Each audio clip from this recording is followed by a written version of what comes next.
I know we spoke Friday, but it kind of evaluating after this first game and where this roster's at. Where do you feel you guys need to add, not just in terms of like positions, but maybe like the player profiles that you're looking to continue to add, especially within that 2 and 4 U22 player model set? Yeah, I don't know that a huge amount has changed from pre-game one to post-game one. I think we saw some good things, and particularly in the first 35, 40 minutes of the game that we saw in pre-season, and then we saw some challenges as well through the rest of the game. But I think the focus for us, as I said on Friday, we're still looking at central defenders. We still would like to add another midfielder. We'd also like to add at least one, if not two, wingers to the group as well. So we're working through all of that. I do think adding some physicality and some speed into the team is going to be important. I think we've started to do that. I think Justin had a really good first 40 minutes 35 minutes before the injury. We saw some good things out of Calvin. Obviously, we missed Steven, but particularly in that winger profile, if we can add some more speed on the wings, that's something we're looking to do. We've obviously got U22 slots open. It's trying to find the right ones that are going to come in and make the impact that we need now, but also invest in U22 players that we think can grow in value. Ultimately, we are... as and when we sign players in the U22 initiative slots, we want them to grow in value, to be players that can be assets for us now, but also that we can participate in the transfer market and eventually sell. That's also probably why most of those players will end up coming here. So that's going to be a focus for us. In looking at that, I mean, I don't know, in looking the way you've signed those positions in the past in New York, but also the way those have worked out around the league, is there any maybe specific thought to, like, is there a price range that you find the most success in terms of invest versus return? How do you guys kind of evaluate where to get the best ROI, I guess, to use that term, in terms of those investments for U22s? Yeah, it's a really good question. So I think if you look league-wide across the U22 initiative, there's been some successes and then some investments that have yet to bear fruit in terms of a return. We invested pretty heavily in New York in players of that profile, particularly in the sort of $4, $5, $6 million transfer fee range. Those players are quite hard to sell. We saw New York loaned a player that we signed, Julian Fernandez, out back to Argentina, and we also had the success Gabi Pereira, Brazilian winger that we signed, ended up selling to the Middle East. So I think when you're investing in that type of price range, you've got to believe that you can sell at 8, 10, 12 million. Well, we know that the top players in MLS, you can sell at that price range, but you've got to be a top player in MLS. If you're a Patrick Agyemang, if you're Adilson Malanda, you can sell for that type of price, but that's going to be the expectation in terms of level of impact. So I think we've got to balance all of those things. Ultimately, we're asked to make sensible investments for players that can help us first on the pitch, but also that we think can grow in value. And so we have to be really careful on what we invest on the upfront to make sure that there's a potential for a return down the line as well. David, this club historically, in fact, it was one of the first ones that showed improved the player pathway from the academy all the way to the first team. For 2026, such a crucial year for this club, what is the plan in terms of the combination of designated players and the youth that the pathway has provided and that continues to provide? We have such a young squad at the moment, but where are DPs playing a role this year? Well, look, we've got our two DPs in Dayan and Manu signed. I think we're expecting big seasons from both of them. Obviously, I think other than the injury Manu had last year, he had a good year. Decky obviously had a fantastic season, despite sort of the results on the pitch. His individual season was excellent.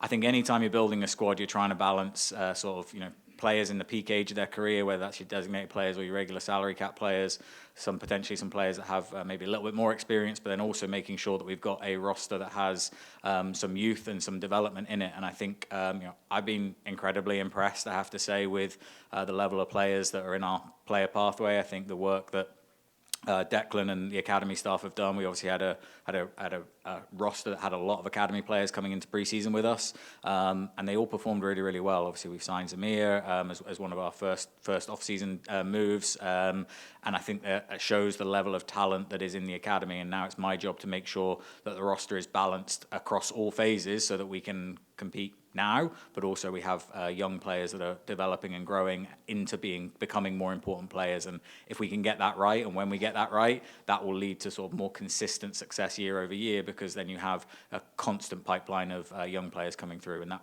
I think we're doing a good job of that, but that will be an area over the next 6, 12, 18, 24 months that even more attention that I will give when we get the first team into the place we need it to be, to make sure that that pathway is stocked with as many good, talented young players as we can, and we're giving those players opportunities at, in my opinion, slightly earlier ages to get into SKC2 and then eventually into the first team, because I think that is what you now see.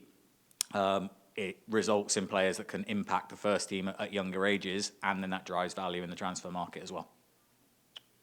What, if any, does the split nature of this season have on your roster construction as far as patience or, just the two halves of the season? Yeah, it's a very unique season. When you map out the calendar for this year, it's unlike anything else we've had before. Also, combined with that, it's the first year where MLS have been able to change the transfer window. So the primary transfer window is shorter than it typically is, and the mid-season transfer window is longer. It runs from, if my memory is right, July 13 to September 2. Historically, it closed prior to the European windows closing, which always proved a bit of a challenge. So you combine both of those factors in, it's definitely something that we need to consider as we build the roster. Now, we want to add players now. We've still got over a month left of the window, and I'm confident that we will do that. But it does mean that players, if the right player is available, or we believe the right player is available at the right price, and that could come in the summer, then we need to explore that, and we need to think about that. You're always sort of debating and discussing, do you take maybe a player that you're not quite as excited about now based on the player of the level or the investment, versus a player that maybe you're slightly more excited by that can come at a later date. And there's not a perfect science to that. I do think this year provides an opportunity where any players that we sign, if those players are signed before the start of the window, they will have, I think it's 20 games of the regular season to play, and I'm pretty sure last year it was 9. So a huge difference in the way the season is. And then given the World Cup break, if you sign a player in June or July, they're going to have weeks to train with the team before we actually start playing again after the World Cup. So it's a very unique year this year, and a very long season with obviously MLS Cup being all the way in mid-December. David, Carlos Chicas with Nuestra Visión Arkansas, talking about the youth path. Johan Ortiz playing with the U20 national team in El Salvador, scores a goal. How long before he can have a shot to the first team? Well, Johan's been with the first team throughout pre-season. He's obviously departed a couple of times to join the camp. I think Johan's done very well. He's been around the group. I still want to, when the second team season, I still see him playing mostly with the second team, and he's got to continue to show and develop. But he's proven through his training habits and what he's done in pre-season that if he continues to develop, then potentially first team opportunities may not be that far away. But he's a good young player and somebody that we're excited to see continue to develop in the second team under Lee's guidance, and we're hoping that he can continue to show his improvement and then get ready to play in the first team. David, regarding the latest signing, Losberg, what were some challenges that were overcome with that signing compared to maybe some of the challenges you faced with some other possible signings you were trying to pull off? Yeah, I don't know there was a huge amount of challenges. I think, I'm unsure of whether we would have been able to close that deal until the European window closed. Lasse's got a great reputation in Europe, and I think when the European window closed and he hadn't moved, that made it more possible for us to try and make a stronger case. I think the second we were able to speak with Lasse directly, he was always really interested and excited about the opportunity in Kansas City, and really wanted to join me and Rafa and what we're building here. I think, like I mentioned in a previous answer, you're constantly trying to find value. And in MLS, we're fortunate enough to be in a position where we've got resources and flexibility from a roster standpoint that the club hasn't had in the few years prior to my arrival. My job is to make sure we use that really wisely, and so then I'm still trying to make sure we get the best deal that we possibly can that for the long term suits us, and I'm really excited for Lasse to eventually be available when we get through the visa process and for everyone to see him play. Hey, David. Todd Palmer with KSHB 41. Just with the World Cup being in Kansas City, we know the impact the '94 World Cup had and just the creation of MLS. What does this moment mean for you guys? How do you need to capitalize on this to, for the local soccer fan base and for your brand internationally with so many eyeballs, so many teams in town? Yeah, it's the World Cup is, I would say once in a lifetime, but maybe for many people it ended up being twice in a lifetime. But I think that's something that we all know we have to take advantage of. I think Kansas City specifically, it should not be underestimated having four teams in their base camps here and having England, Argentina, Netherlands, Algeria, some absolute monster powerhouses, teams all in Kansas City. When I was in preseason, I got to speak to some of the players on New York and some other teams that I know, and their first comment was, "Oh, Argentina are coming to Kansas City," and so it gives a huge amount of credibility to us and what we have here, and we know the facilities that we have here are incredible, and the work that the owners have done in this amazing stadium and the training facility is really, really special, and we will get the opportunity to show that to a whole different group of people. So it is on us to take advantage of that, and I'm really excited to see the sort of tailwinds we will get out of the having so many of the international soccer community in Kansas City. And I know, having been in the city now for 4 months, I think 5 months, I know we'll show what an amazing place this is, and I know people will leave here very, very excited about what we have in Kansas City. Hey, David. PJ Green, KC Star. Everyone loves talking about transfers, new players. The team obviously needs it, but just what's the balance of kind of the frenzy of gathering those players and looking at different players around the world and just trying to develop and, secure the players you have and make sure they play to their best ability? Yeah, so I always say, there's two ways to improve your roster. One is to sign new players, and one is to improve the players you've got. And we have to do both. The best teams need to do both.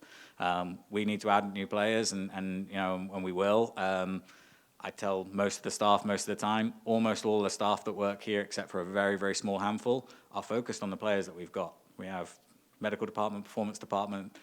The whole job is to work with the players that we have. There's a very small group of us that are looking at new players, and that is our work, and we need to focus on that, and I'm ultimately accountable for both, but we have to get both right. So development is a really important aspect, and in my opinion, the very best teams around the world, but I do think particularly in MLS, that build sustained success, have development at their core, and they improve the group of players that we've had, and I think we've started to see some really encouraging signs from some of the players throughout preseason, and even in the first game there were some encouraging signs of some players showing some good development, and that's something that we're going to absolutely have to continue. And it was part of the reason why Rafa was the head coach, because he's shown that he's able to develop talent, whether they're young or in the best years of their career, and that's going to be something that we have to focus on, not just now. That I will give the same answer in 12 months, 24 months, 36 months, because we have to keep doing that, and that is how you build a sustainable, successful winner in MLS year over year, is to make sure development is at the core of what you do. And David, it's been a whirlwind since you got here in KC, just like you mentioned, only about 5 months ago. How do you feel your philosophy and Rafa's philosophy as the coach, the manager, is getting distilled into the team in this short time? I'm really pleased. I think going into preseason, knowing we still have a lot to do and there's still a lot of work to do, I think the commitment of the players and what they showed throughout preseason was incredibly impressive. I think we started to see, and I don't know, for anyone who was able to watch some of the preseason games, I think you started to see a really clear identity in the team, and I think we saw moments of that, but probably not throughout the 90 minutes on the weekend. And that, for me, is a real encouraging sign of the work that the coaching and technical staff have been able to do over the sort of 5 or 6 weeks of preseason. I think there was also a huge amount of work to do for me personally when you come in and just trying to understand and assess the current environment and how things have happened and how decisions get made and how processes happen. All of those things, if I'm very honest, that have been one way for a very, very long time. And whenever somebody new comes into an organization, you have to understand how decisions are being made and what processes are in place to then understand what you might want to change and what you might need to adapt and adjust to fit how I would like to do things. And so I still think we have work to do there, but I think the staff have been extremely open and committed to understanding that change is probably going to happen, and there have been some changes already in how we work and how we do things and how we communicate, and there will continue to be more of those through the next probably 12, 18, 24 months most likely, but I'm really pleased so far, but we have a lot of work still to do. David, the team has a new majority owner since you took over. Have you had any conversations with Peter, and is that going to have any effect on the amount of budget that you have to work with when you're building your roster and building the infrastructure around you? Yeah, so I haven't had any conversations with Peter yet. Been traveling with the team throughout preseason, so now I'm finally get to be at home for a little while. So I'm sure that'll happen very shortly. So I probably can't answer yet the impact that might have on budget. You know, we're in the 2DP model, so we've got our 2DPs committed. We do have U22s. There are potentially areas of discretionary investment that we can make, but we've been planning on wanting to use those even before potential ownership change. So I'm excited to get to know Peter and hear his ideas and what he would like to do. But I think also everything that's been communicated, I think publicly as well, is things are remaining the same. I speak to Mike and Cliff almost every single day, and so I don't think a huge amount is going to change in terms of the actual process in the short term. But I'm excited to get to know Peter and hear about what he would like for Sporting Kansas City.